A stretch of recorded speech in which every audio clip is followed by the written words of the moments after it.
Like I said, this is Introduction to SAS. I'll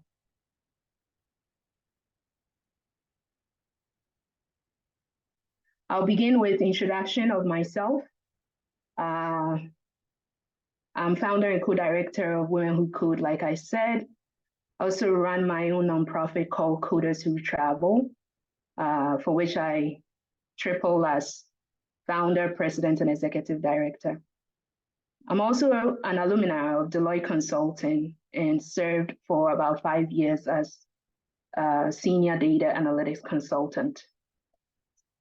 My fun fact these days is that I'm a recording artist and composer of 24 plus gospel songs on 2 maiden music albums that were released in 2022 and 2023.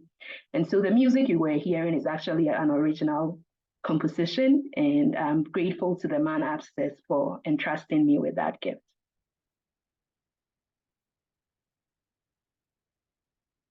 So we are Women Who Code, for those of you who are new. We were founded in calendar year 2016. This is a picture at that maiden event those many years ago. And below is a link. Also, I'd like to say, take screen grabs as much as possible, and also note that this meeting is being recorded, and so you can have that. At the moment, I'm not too sure if the slides will be available. That's why I'm saying you can take screen grabs and the recording will also be shared.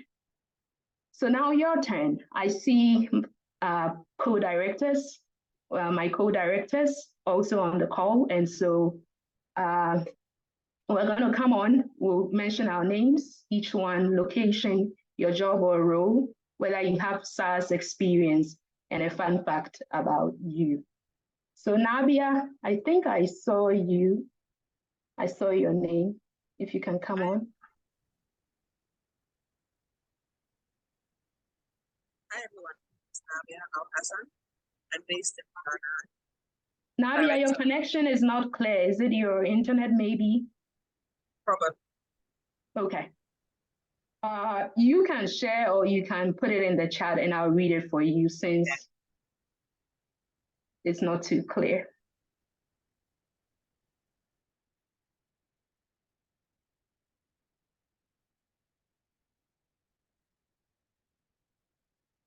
All right, so we're gonna do a round robin as your name appears in a list I'm looking at.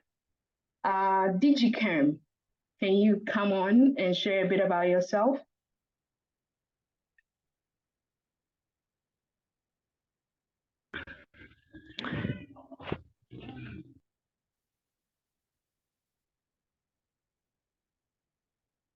It looks like DigiCam is also having some challenges. If we're with an E.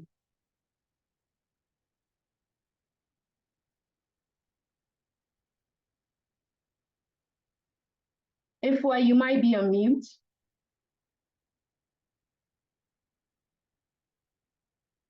All right, Emma with an E.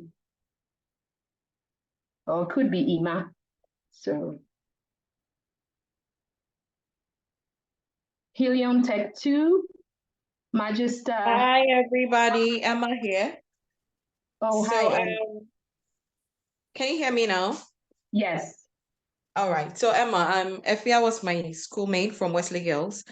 I'm into some form of data analysis as well.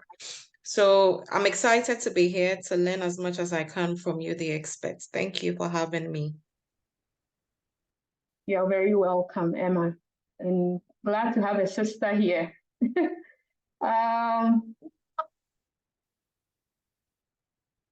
Magister, am I getting it right? If not, Mary A. All right. I think we'll wrap up with the introductions with just the handful we've done so we can get on to SAS, as that's why you're here.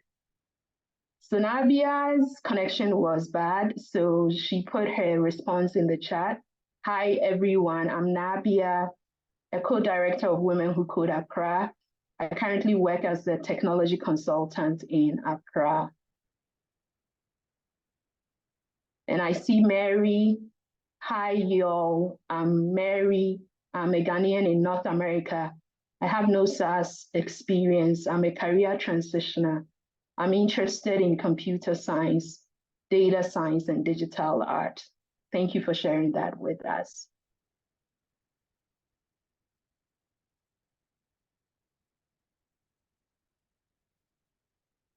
I see DigiCam. Good evening, everyone. I'm DigiCam from Lagos, Nigeria. I'm into digital marketing, but know a little bit of programming. I don't know anything about SAS. This is my first time, so thank you for having me. We appreciate the comments, DigiCam. So today's learning objectives, by the end of, hopefully I'm able to cover it all, but by the end of this session, you should know how to place a request to a SAS product called SAS Studio, which is a free version of SAS, typically made available to university students and faculty. And if you're also an alumni and you have a .edu email, you can typically access it. I'm not too sure if regular email, Gmail, and Yahoo is able to access it, but I stand to be corrected. As we go through the installation process today, perhaps you can give me that feedback if regular emails are working. And then you should be able to list highlights in the history of SAS, because it matters that you know the company, which is SAS Institute, behind the software SAS. Because once you know their rich history, that makes you appreciate the programming language all the more. Recently, I was at a conference. I was at one of their flagship conference in Orlando called SAS Innovate, and met amazing leadership, and they're really doing good things for this program. And they didn't pay me to say all of this, but I give back to SAS because it's been a game changer in my career.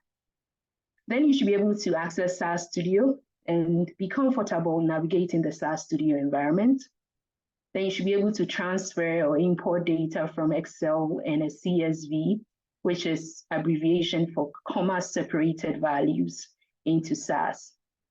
You learn how to be able to label, declare SAS variables and data sets using SAS naming conventions. And then you'll be able to hopefully execute a variety of SAS programs and assign libraries. So if you go to SAS, if you go to this link, and I'm going to drop it in the chat.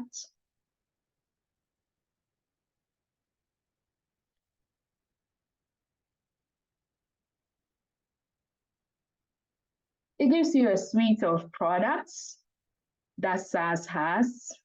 Here, the screenshot shows SAS Via Portfolio, which is a cloud version of SAS software. You know, there's the advent of the cloud everywhere, and so people no longer want to pay and invest in expensive licenses that sits on desktops and servers, and so they are moving to the cloud. And SAS is leveraging that opportunity and have released a software called SAS Via as of 2020, if my memory serves me right. Then there are solutions. Under the solutions tab, you will see A, B, C, D through to W. And when you click on it, you see various products. I mean, probably worth going there quickly. And so advanced analytics solutions, AI solutions, analytics for child well-being, I mean, anything you can think of, they are on it. There's base SAS software, which is the software I learned in graduate school, 2010 through to 2012 at George Mason University, and built it up from there. So they have clinical enrollment, stimulation, customer due diligence, credit scoring, data management solutions, data engineering, dynamic actuarial modeling, on and on and on and on. Grid manager, health solutions, which is big and hot, and on and on and on. So that's how you're able to see the products that are available. it feels overwhelming, but they are very good at playing in a niche. And so these niche markets, even text miner is very hot. And then there's visual analytics, forecasting, and so many wonderful things.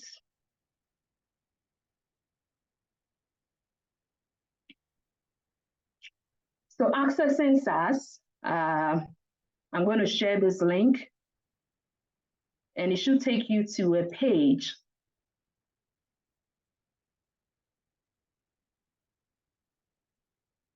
And this on this page, you will see access now. I probably should open it.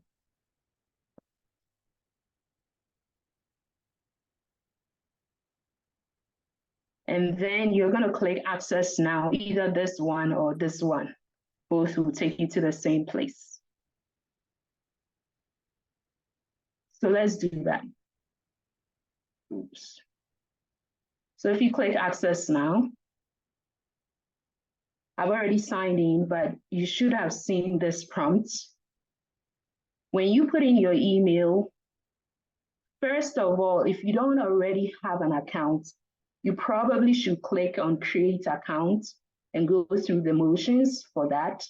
Once you've created your account and you have your password, then this is the login prompt, and you put in your email, most likely a .edu one.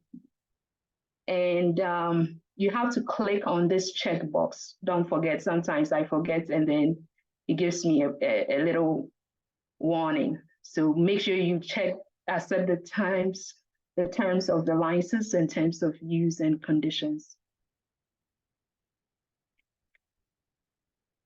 So I went ahead of myself. So this is the prompt.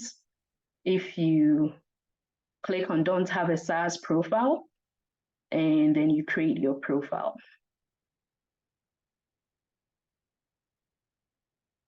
And then you will be confronted with this form, and then you fill in your details. It will take about 10 minutes for them to create it, sometimes earlier if the systems are going well. And your email address, mine is blocked out here just because it's an academic email. And then you will have SAS. So is there anyone trying to sign up for SAS? You can put a reaction or a comment, or come off speaker.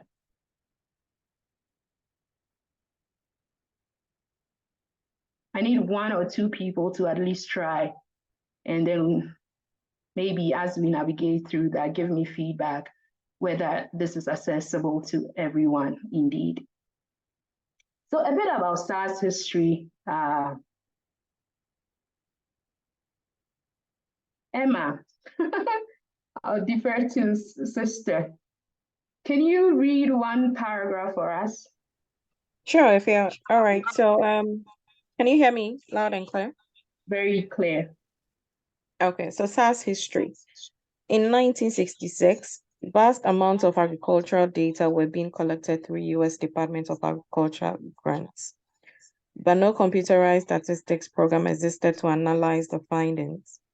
A consortium of 8 universities came together under a grant from the National Institute of Health, NIH, to solve that problem. The resulting program, the Statistical Analysis System, gave SAS both the basis for its name and its corporate beginnings. We should continue. So North Carolina State University, located in Raleigh, North Carolina, became the leader in the consortium because it had access to a more powerful mainframe computer. NCSU faculty members Jim Goodnight and Jim Barr emerged as project leaders. Barr created the architecture and Goodnight implemented new features that expanded the system's capabilities. When NIH discontinued funding in 1972, the consortium agreed to fund the project, allowing NCSU to continue supporting their statistical analysis needs. Thank you so much, Emma. A kind of reminder that if you are not speaking, you should be on mute so we don't get any interference from the feedback. Thank you. Shrina, can you continue? Right, sorry. Where was it left? I was actually trying to access the SAS, so. Oh, I'll pick on somebody else. Continue with that. All right. And DigiCarm, can you help us? All right. Over the next few years, SAS software was licensed by pharmaceutical, insurance companies, and banks, as well as the academic community. Goodnight, Barr, and two colleagues left NCSU and formed SAS Institute, Inc., a private company devoted to the maintenance and further development of SAS. The company was incorporated in March 1976 and opened for business July 1st that same year. Across from the university. As the staff grew, so did the list of customers. By 1978, there were 21 employees and 600 SAS customers sites. The primary focus then and now continues to be on meeting customers' needs. In 1980, SAS staff of 20 moved from Raleigh to its permanent headquarters in Cary, North Carolina. Thank you so much, DigiCarm. So I always am amazed at their journey, how two researchers set on a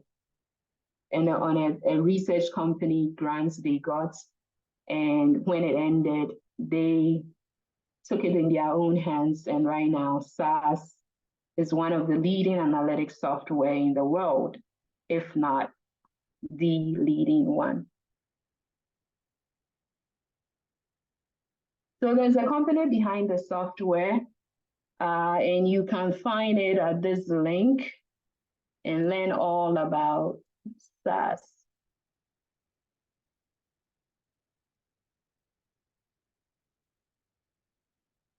So that's the homepage.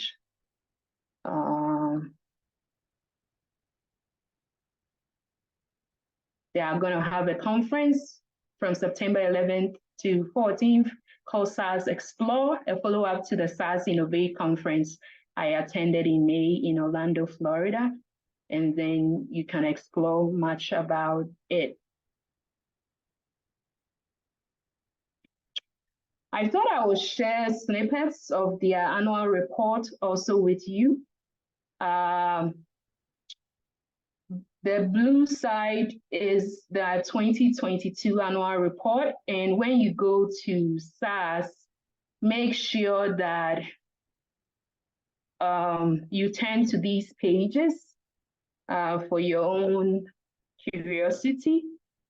And then the shorts with the charts on the right is from an older annual report where it breaks down by regions: America, Asia Pacific, and Europe, Middle East, and Africa.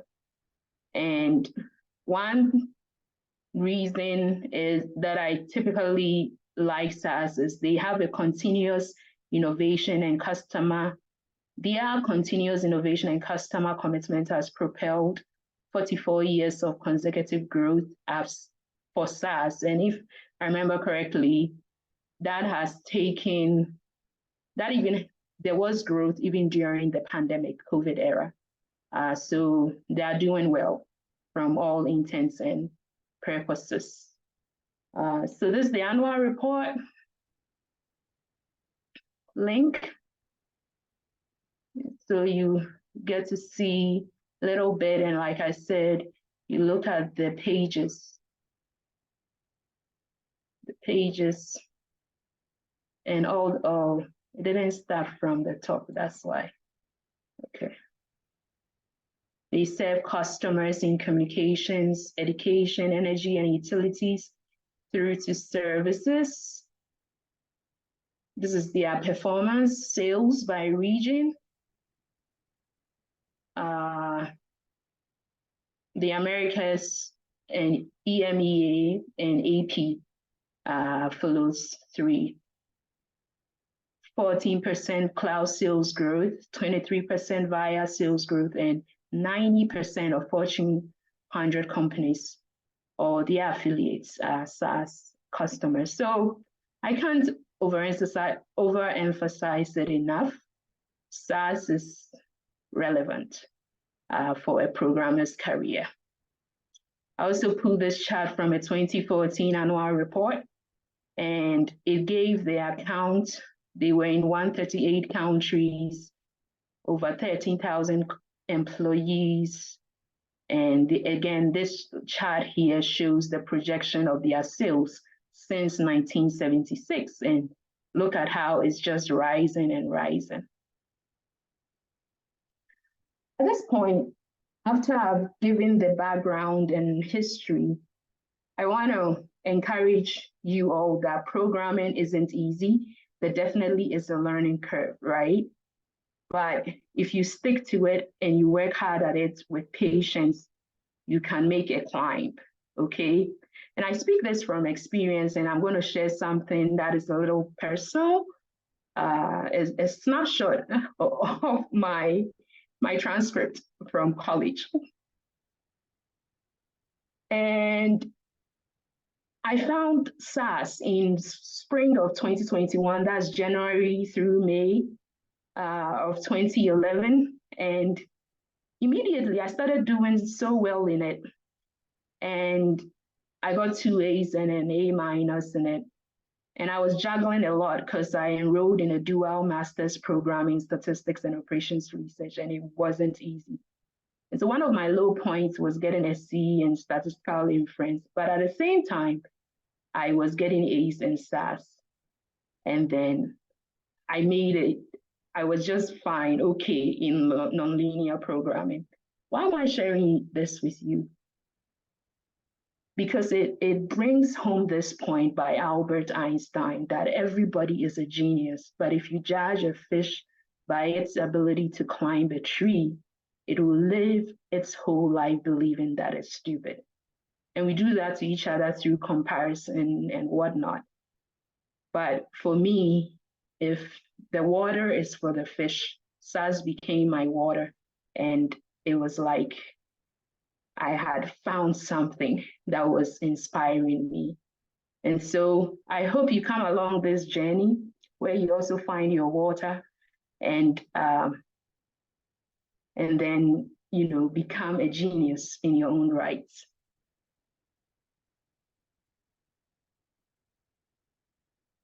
So the impact on my career has been huge. Thank you for the claps, Mary. I appreciate that. Every internship and job I've held since July 2011, remember I said spring 2011, it was the snapshot of this transcript. All of them have been required to use SAS. I started off as an intern at an orthopedic center. It was an unpaid internship, but I became a co-author of a publication along some prestigious doctors. I needed SAS. Then I moved on to Progressive. I needed SAS, where I served in the research and development division, supporting market risk segmentation efforts to bring in high premium. Then I moved on to a think tank, Mathematical Policy Research, where I served as a senior programmer analyst 1 and eventually analyst 2. And I use SAS all the time. I even use SAS to run national congressionally mandated reports for the National Science Foundation. Then I moved on to Deloitte, where I will have 2 tenures across about 5 years. And I always found ways to integrate SAS, whether I worked on health insurance projects or regular health claims processing projects. I've also served with high-level clients at the Department of Justice and Bureau of Safety and Environmental Enforcement, and all of them, SAS. And then whether it's at Owusu-Travel, my own nonprofit that I founded in 2016, I always find a way to go back to SAS because it's become like the water for me. So all that led to a great partnership with Coursera, where I partnered with about five guided projects, and shout outs to Nabia and other co-directors who helped me get to the finish line. We sort of delegated the work and everybody stuck to the plan. And so because of that, we have this partnership with Coursera. I also use SAS when I integrated it into an Excel curriculum as adjunct faculty at George Mason, where I taught Business Analytics 1 and integrated it with SAS. So I'm taking all this point to give my background so that hopefully it encourages you, because SAS is deep and complex, and I want you to stick with it. I'm a SAS recognized expert because SAS has written about my work in a Huffington Post article when I went to found Women Who Code Accra in Ghana in 2015. I will put the link here for the curious person.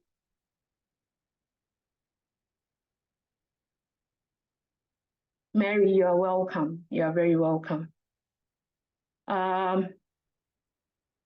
And then, so this is the article by Huffington Post. And I actually now have some sort of relationship with SAS, where sometimes they tweet about my work, especially with Coursera. They were very impressed and liked that I did SAS programming courses, 5 of them. And so, all to say you are in good hands. I wanted to share this video that Coursera did to honor my work with you. It's only 1 minute. I'm going to play it. And it touches me so much that Coursera dropped everything to come interview me.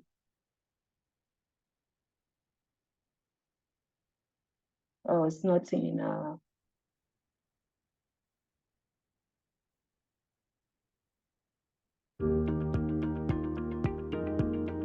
My name is Afia Owusu-Forfie. I am a senior consultant with Deloitte Consulting, and I am also the founder of Owusu-Travel. My projects on Coursera focus on introducing learners to SAS. Complex subjects like math, statistics, computer science typically require an initial dedication and intensity to get over the learning curve. I personally understood how sometimes demanding work commitments prevents someone who loves learning from committing to big chunks of learning. And that's why I've chosen to impart my knowledge through the guided projects. As an immigrant from Ghana, as soon as I got SAS on my resume, doors started to open. I hope my students experience the magic that SAS brings to one's career. All right.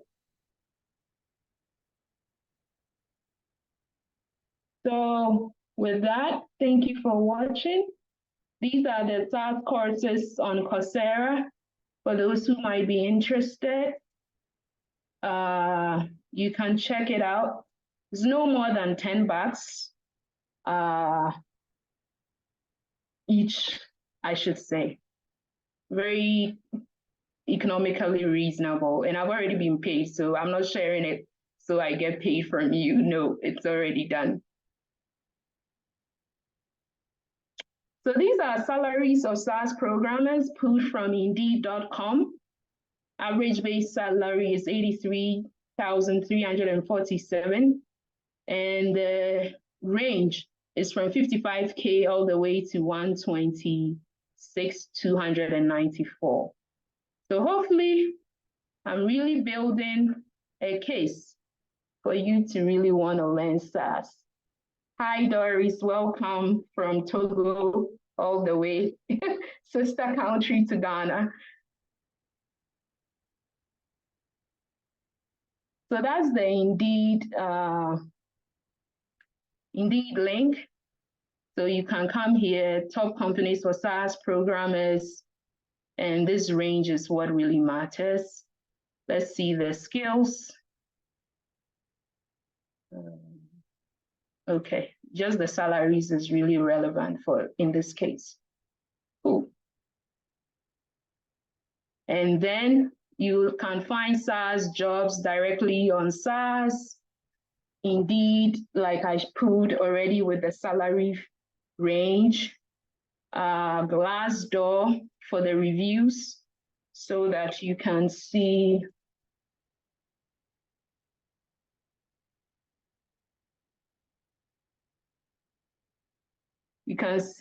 that's how you look into a company. There are also websites like Fishbowl to decide if you want to work there. So what you've been waiting for, SAS. So the capabilities of SAS is that SAS is an integrated software suite for advanced analytics, business intelligence, data management, and predictive analytics. SAS enables you to access data in almost any format, including SAS tables, Microsoft Excel tables, and database files. You can manage and manipulate your existing data to get the data that you need. Examples, subsets your data, combine with other data and create new columns. You can analyze your data using statistical techniques, ranging from descriptive measures like correlations to logistic regression, etc. You can present the results of your analyses in a meaningful report that you can share with others. The reports that you create can be saved in a wide variety of formats, including HTML, PDF, and RTF. I think that's rich text format.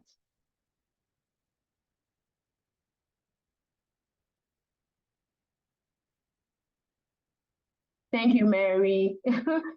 Thank you for the compliment on music composition. And yes, do check the course out and follow up with me on that. So SAS is pretty much blocks of code.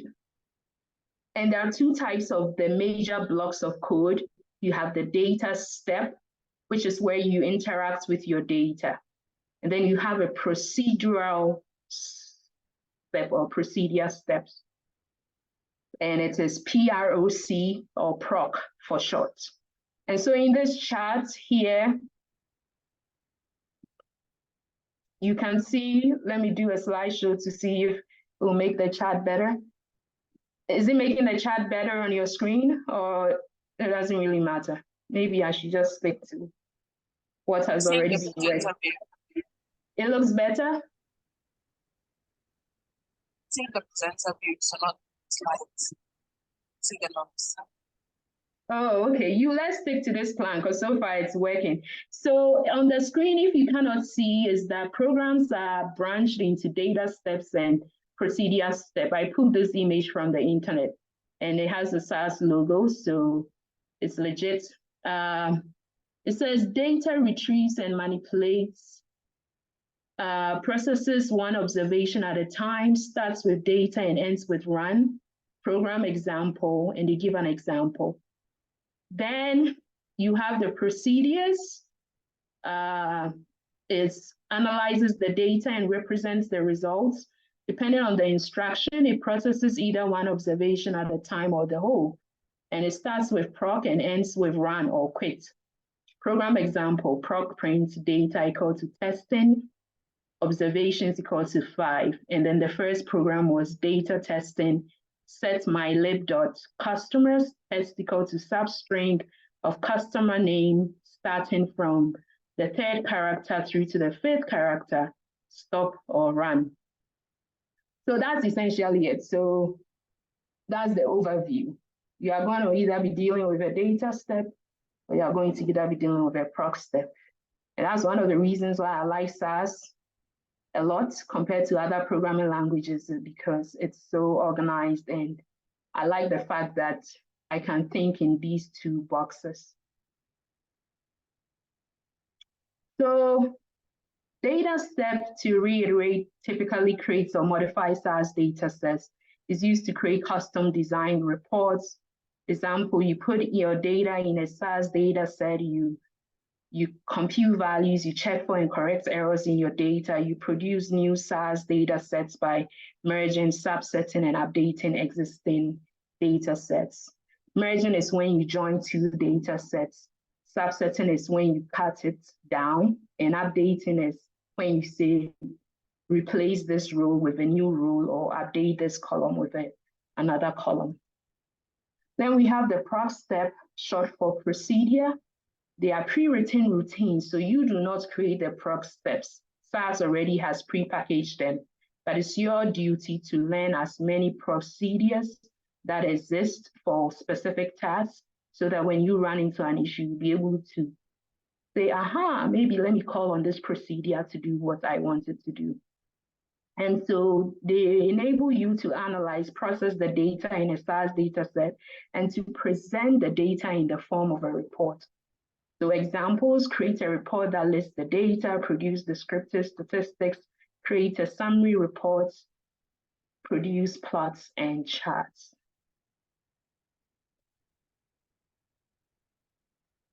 I'll give 30 seconds. Any questions so far?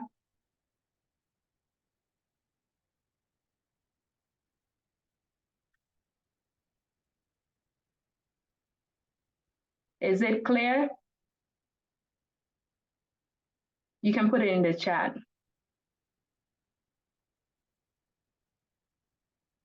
All right, moving on. There are only two types of variables in SAS. Again, another reason why I like it, all I have to remember is that it's either a character, which is either an alphabet sequence or mix of alphabets and numbers, which is alphanumeric, and then numeric. So whether it's all alphabets or alphanumeric, is classified as character. And if it is not and it's a number, then it's a numeric. So examples are your name, your gender, your address. Those are characters. Either your name is just all the alphabets, your gender will be represented by 0, 1, or in this case, female or male. And then the address is a combination of numbers and text, and so it's still a character. Then numeric examples are your age, runs typically from 0 through to 99, weight, and height. These are numeric variables, or in Excel, you see numeric columns.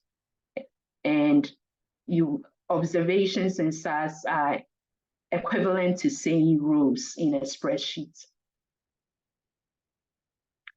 So hopefully, Shrina, did you get live accessing, getting to this point? Yeah, so I can see launch button. Do I click on that one?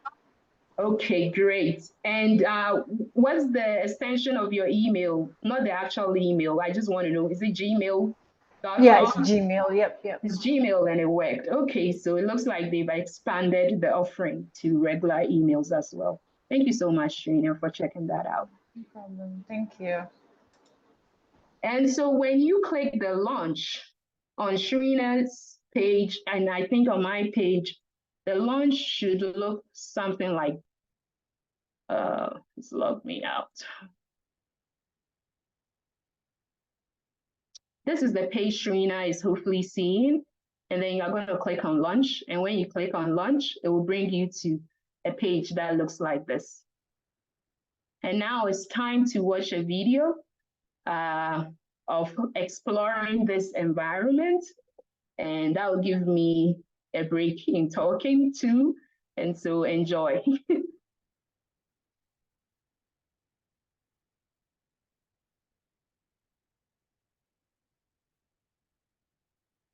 Welcome to the SAS Studio environment. In this video, I'm going to show you how to explore the SAS Studio environment.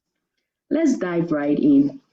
On the left pane, there are 5 functionalities. 1, server, files, and folders. 2, tasks and utilities. 3, snippets. 4, libraries. And 5, file shortcuts. And the way you access each section is by clicking on this arrow. As you can see, the server, files, and folders by default is already in the expanded form by SAS. Let's look at what is in there. There are 6 icons within it. Let's take a moment to hover over each. First, new. Second, delete. Third, download. 4, upload. 5, properties. And 6, refresh. And then there is the location where this instance of memory is running in SAS. So to go to the other sections, you can click on the drop-down arrow under tasks and utilities. And within tasks, there is my task utilities. Then you can click on the snippets arrow, and then you have my snippets.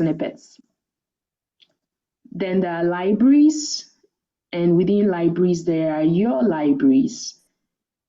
And then there are file shortcuts within this section. Let's focus on the top banner. We have a search bar. We have an open folder icon. We have new options, and there's a pull-down menu or a drop-down menu. There is new SAS program that can be accessed on your keyboard with F4 functionality. You can also import new data. You can create a new query, and I'm new to this, new XML. That's so interesting. And then you can close all the tabs, or you can maximize your view. Then the SAS programmer has a drop down, an arrow by it. And when you click on that, you can see that we are in the instantiation of the SAS programmer. And then we are also in the visual. We also have the visual programmer as an option. There is more application options. For now, as a beginner, let's not mess with any of these things. Then there's the help button, the SAS Studio help, SAS product documentation, SAS Studio community, keyboard shortcuts, and learning about SAS Studio. Then there's the sign out, how you leave the session. And then SAS is telling you that you can drag an item here to open. So if you have an item under files and folders, you can drag them here and SAS will open it for you. Another key thing that I want to draw your attention is at the bottom right corner, where you see messages, and then you see this user number that starts with small case U and a string of digits. Please be mindful that your user location will have a unique identifier. So mine is what you see at the bottom, but yours will be very different. And as we move forward and we start referencing file locations, please be mindful to change your unique identifier in the path names. All right, that's it for now. Let's continue with our lesson.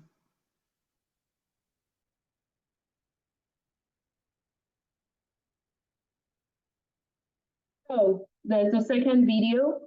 I can't overemphasize it enough. That U / the string of numbers as we move on to writing path names in SAS, you would have to change that to your unique username in that path. So don't just copy my path names without updating that u/string number. Very important. Let's watch the second video.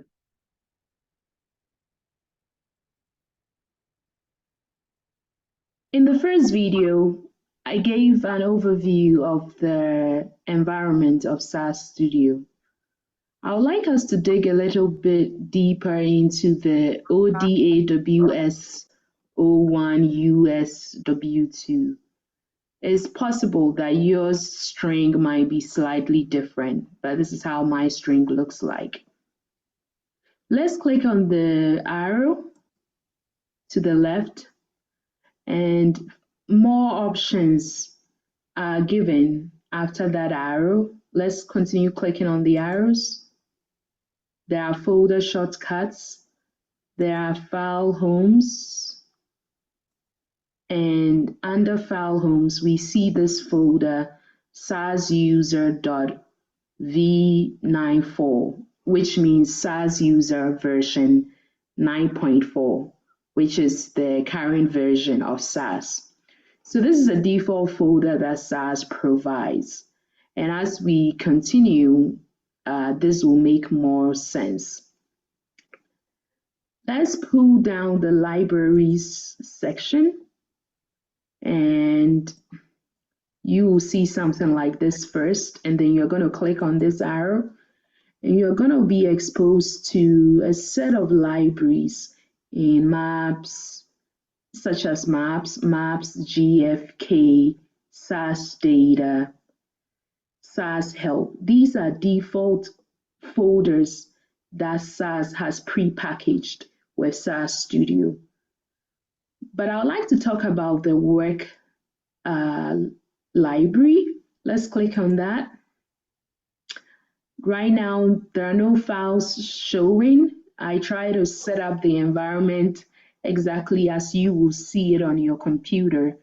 And so there are no current files, but suffice to say that the work library is a temporary library, is the default active library whenever you're working in SAS Studio or some of the other versions of SAS, like SAS on the desktop, or base SAS, as it's mostly referred to.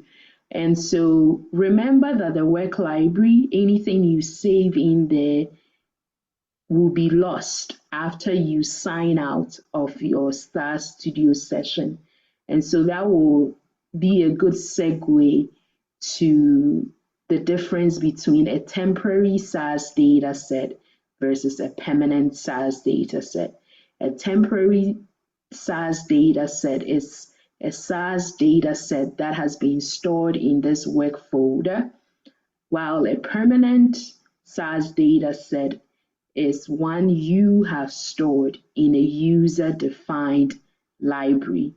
And I'm going to show you how to create your own user-defined library so that your library pops up under My Libraries. Going back to the default libraries in here, one of the popular ones is SAS Help. Let's click on this arrow, and we see a bunch of SAS data sets. I also like to share that when you click on this arrow, you get to see the list of variables in that data set. The SAS extension of a file is .sas7bdat. I repeat, .sas7bdat. It's just the same way as Excel has an extension of .xlsx, and SAS extension is .sas7bdat. Now, let's look at the cars data set. Most of us have a car, or if we don't have one, we are on our way to having one soon. So let's look at cars. So there is a cars data set, and these are the variables: cylinders, drivetrain, through to wheelbase, MSRP, model, make, invoice, horsepower, engine size, among others. We'll come back to this SAS data set at some point. But double-clicking this is a pre-look to what pops up when you open a SAS data set. Now, this functionality with a graphic user interface, or GUI, is really an advantage of SAS Studio, because in the base SAS, it takes some time for you to get this view. We have the columns having their section. You can scroll. We also have the data set itself listed. We now have the first 100 rows, and we can go through the next page, the next set of rows, 101 to 200, by clicking on this arrow. And if we want to go to the very last batch of rows, we'll click on last page. And so we know that this observation ends at row number 428. To navigate through the data set, these down arrows allow you to scroll through the data set, and then the accompanying scroll bar to the right allows you to navigate from top to bottom. Then we also have something about property and label types, length, format. So if I click on, let's say, length, or let's do a familiar one, we are all, let's say, the make of the car. In that property value, we see there's a label, there's a name, there's a length, there's a type of character, there's a type, and it's saying CHAR, which is abbreviation for character. There's format, in format. And so already we are starting to see how SAS process things. Notice that the name convention is SAS help, the library, dot cars, the SAS data set. So it's saying that the cars is inside this library. Let's hover over some of these icons. The first one, display the code that creates the current table. The second, it prints table. It refreshes the table. The third, it shows you the table properties, and then it maximizes the view. And then when you see that we now even have more space to deal with some of the things. And if we want to go back to where we were, we just say exit. All right, this is where I'll stop for this demo. Thank you for watching. So there's a very popular data set called the Global Superstore 2016 Excel file. It's pretty much popular in data science. And so I'm going to put a link to getting that data set.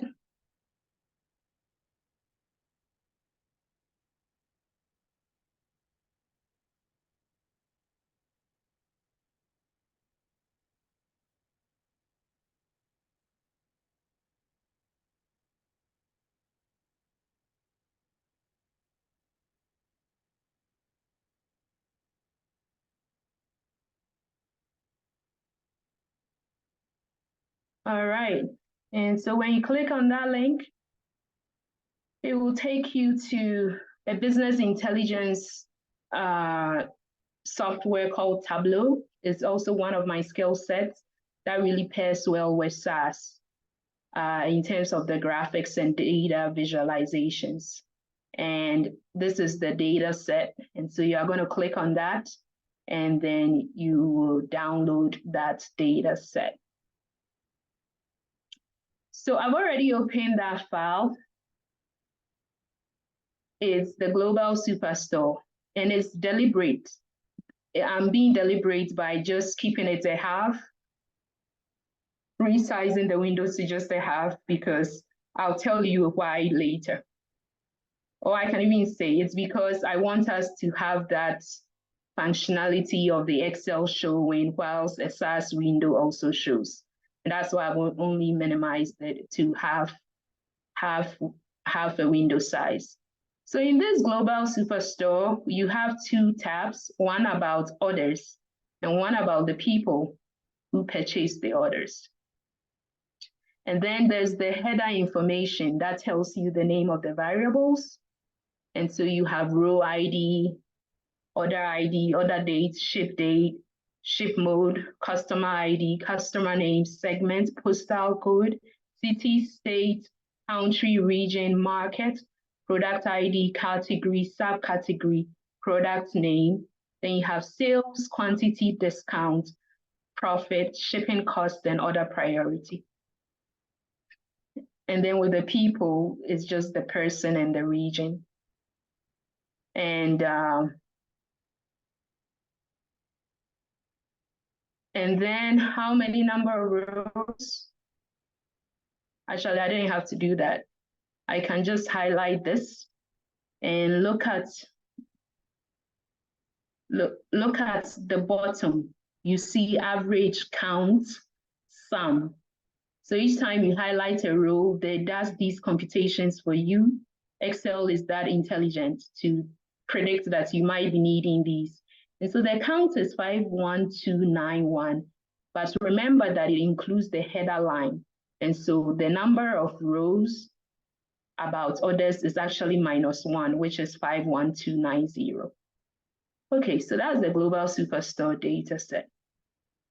Now, let's look at how it will look like in SAS. I pulled this slide from a lecture by my former supervisor, Maria, and so I'm giving credit to her below here. But in SAS On Demand, and throughout your programming journey, it will do you well to find people that are even more experts or can bring a depth to your programming. And she did that for me when I worked at that think tank, Mathematical Policy Research. And recently, we partnered through my nonprofit to deliver SAS coding to Deloitte practitioners. And she prepared this slide. And I like giving credit to people when I pull in something from their resource material. So when you get into SAS, you are going to click on this arrow at the top under Server Files and Folders. And you are going to, after clicking the upload, this window will show up. Remember, your username would be different, you and a certain number, a certain set of sequence of numbers for you. And then you click on Choose Files. Then you click on, so yes, the instructions here, click on Upload. This will open a pop-up window, choose Files, navigate to the file you wish to upload, and then click Upload. Okay. So we are, oh, yours is disabled. I'll show you in a bit. Let me actually just, Shrina, thanks for that feedback. So I'm going to go into SAS in addition to being in this window.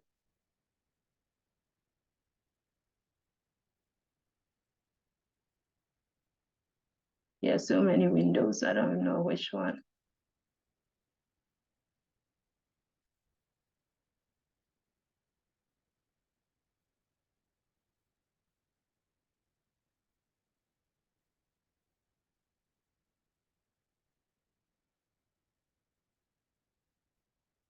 Okay, so Shrina, I suspect what is happening to your case is when you click on, what do you call it? The upload button.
Hello?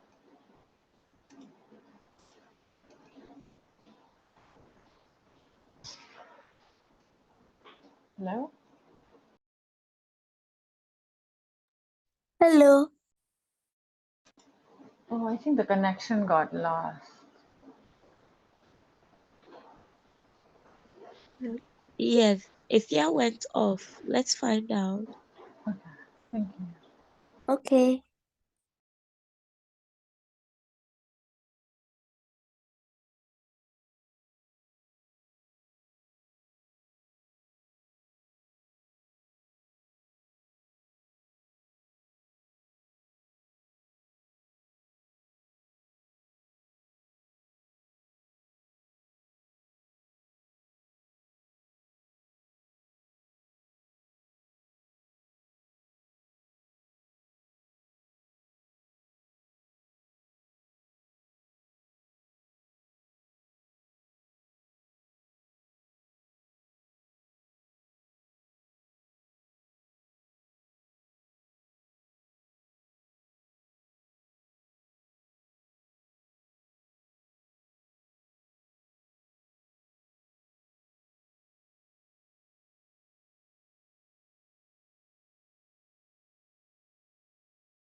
Hi everyone. Please let's give it another 5 minutes. Afia is trying to reconnect. I'm back, Angie. I'm back. Okay. Thank you for that announcement and for checking on me. Hey, my sincere apologies. My internet just got interrupted, and there's been some heavy rains last night, and so I don't know if that had something. This rarely happens. Typically, it's my Ghanaian friends who tell me the rain has affected the internet, but I guess today I get to be a part of that too. Let me share my screen again. Go into SAS. It says I'm now connected back. So I think we got to Sharina, you were going to share your screen. Yeah, I was just stuck Effective. again. Yeah, I was gonna. I was able to upload the Excel file now.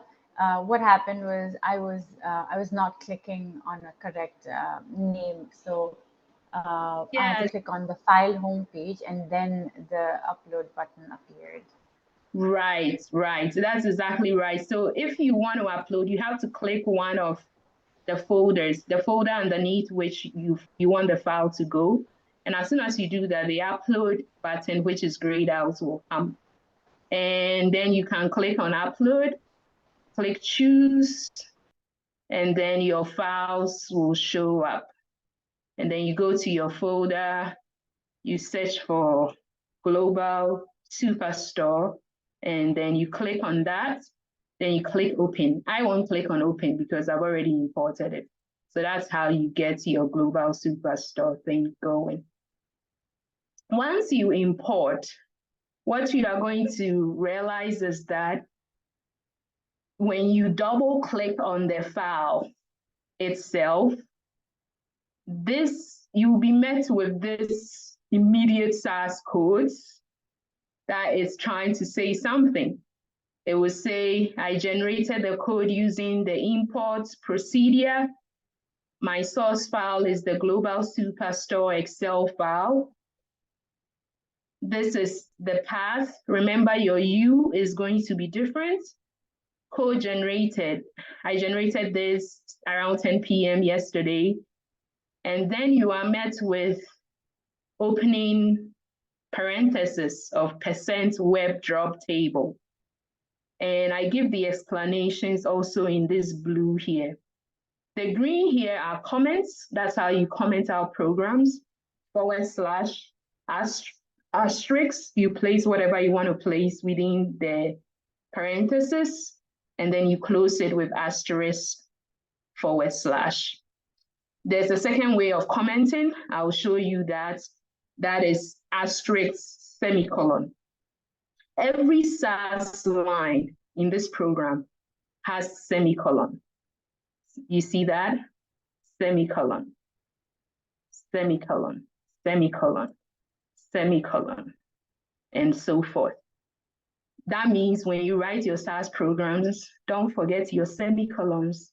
SAS is really going to be pissed at you if you start forgetting semicolons and will be yelling and screaming all sort of errors, freaking you out. But a good double check of your semicolons can be an indicator of debugging, great debugging skills.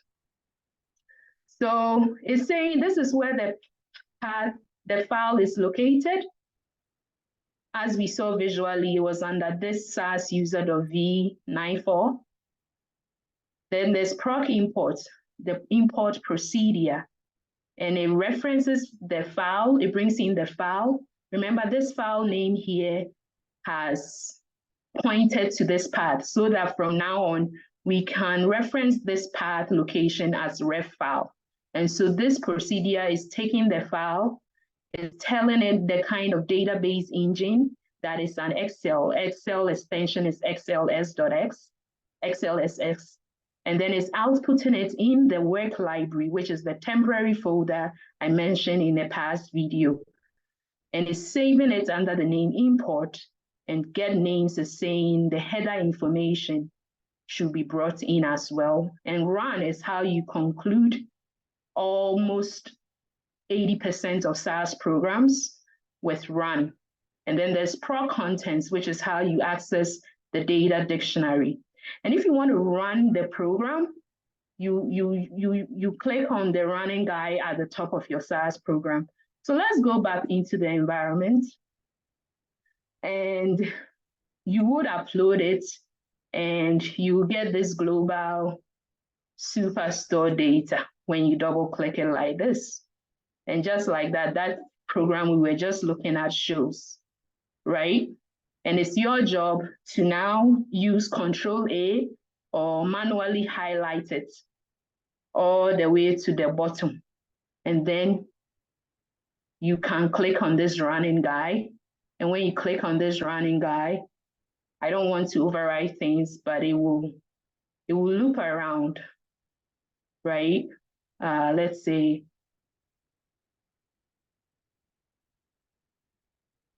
that's what you see for your purposes. I had to run it. So there will be that loop that SAS is thinking. SAS is now converting the Excel file and is giving you information about the Excel file and a bunch of things you don't understand right now, but this is the data dictionary. Let me see if I can. Yeah. So we have some space to see. I'm glad it was like that. So you see that you can toggle and expand and extend the panes. And then these are the variables in the Excel file. So the PROC contents procedure was the one responsible for these files, and it's giving you the type of variable. Remember I said it's just character and numeric. And so here abbreviated CHAR and NUM. Car or char, some people say that, and num. And then the length, how much capacity does the variable have? And then the type, how should it be presented? And then the informat, as you are reading it, how does it look like? And then the label. So you can even relabel, as we will see in future programs. You can change category to, let's say, new category, and all that fun stuff. So I can certainly keep on and on, but I know with programming, you need time to process all that you've already heard today. And so we are slide number 38 right now. And I see in my deck that we have about 71 as the end point. And so it's a good point to announce that I would like to do a follow-up SAS lecture, perhaps next Saturday. I don't want you to forget all that you heard today. And then we'll continue through the other slides. Does that sound good? Because it's a bit late in Ghana, particularly. And I don't want to keep going on and on and on. And I always like emotions and reactions and comments and feedback. So was this pace good for you today? So that moving on, I know how to continue. And we have a lot of good stuff, but I wanted to say these are two resources. It's the same resources that kickstarted my graduate school SAS studies. Learning SAS by Example, a Programmer's Guide by Ron Cody, and the Little SAS book, which is, both books are very popular, but the Little SAS books is very, very popular, by Laura Delwich and Susan J. Slaughter. So those are two books you can Google to find, and possibly find PDFs or not, I don't know, but you can also buy it from Amazon or Kindle and all that fun stuff. This is my contact information. Send me feedback, concerns. You can follow me on social media with these handles. Don't forget to tag Women Who Code Accra and Women Who Code when you do, either on LinkedIn or whatnot. So let me put this, since you are not getting the email, do send me request, and my Women Who Code email. Please CC my Coders Who Travel one as well. Thank you for the feedback that it was okay to stop for tonight. As you can tell, I'm very passionate about SAS, and I could go on and on and on. Thank you for the feedback. All right. So since this is a good stopping point, any questions so far? Rachel Atafua, you've raised your hand. Please, you can come off mute. Okay, thank you so much. I learned a lot. The delivery was amazing. Thank you. I have a question. I want to know if is there going to be another meeting? Should we be expectant of a part 2 to this, or we should just Yeah, stick to that? there'll be a part Okay. because I've already Okay. prepared for it. I will quickly do it the next weekend, but I'll confirm with my calendar. Angela will be organizing it on.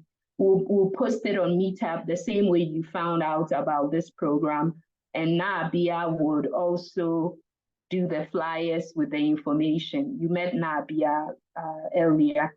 Yes, Shrina, please. Thank you so much. you're welcome. Shrina. Yeah, thank you so much, Afia. It was really wonderful to learn so much about SAS today. I had a quick question about the Coursera course that you shared the link for.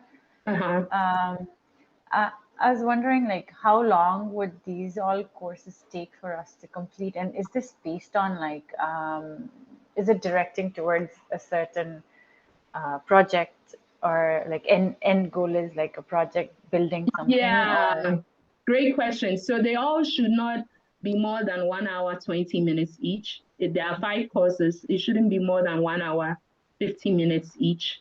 And you're going to have a split screen. 2/3 will be me doing the work, and 1/3 will be you doing the work while you follow the instructions and voiceovers.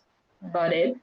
And then there is no project because it's introduction to SAS. So it's breaking you in how I picked up SAS myself, how I've learned over the years along a series of concepts that typically come up in basic SAS programming. Right. Okay. That's great. Thank you. Yeah, well.